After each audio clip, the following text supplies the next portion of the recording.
I voice in this film a character by the name of Gobber, and he's a gentleman who has met with some unfortunate incidents in his dragon fighting career. He's been chopped. Well, you can see actually, he's over there somewhere. I think what's interesting is when I started doing the voice, I didn't look much like him, but now I do.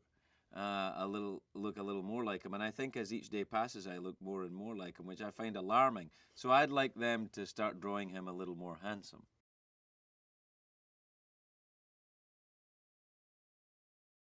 Gobber fits into the story of How to Train Your Dragon, I think, in a way. He's the drill sergeant. He's the sergeant major. He's the guy who teaches the kids how to fight a dragon. Basically, how to fight one, not how to train one. He's never even thought of training a dragon.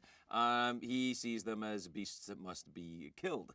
That's his job. That's what he does, and he likes to pass on that dragging fighting capability to the younger people of the village.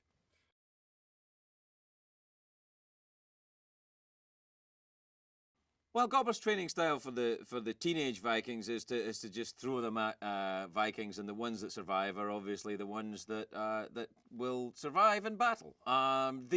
He's not sentimental about teenagers. He feels that they're fairly expendable, and um, and I think that's fine, except for Hiccup. I think he's rather fond of Hiccup.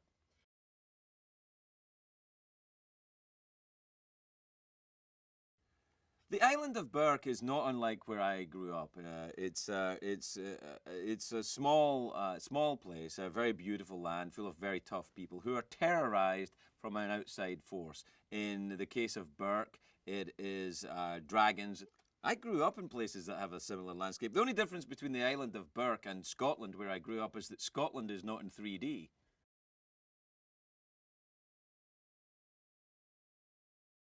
It's actually fascinating to watch the footage that I've seen of the film. When you see the dragons flying through the cliffs and the fire breathing and the dragon fighting, to see that in 3D, it's like you're there fighting a dragon, which of course would be far too dangerous to enjoy, with popcorn sitting in a comfortable chair.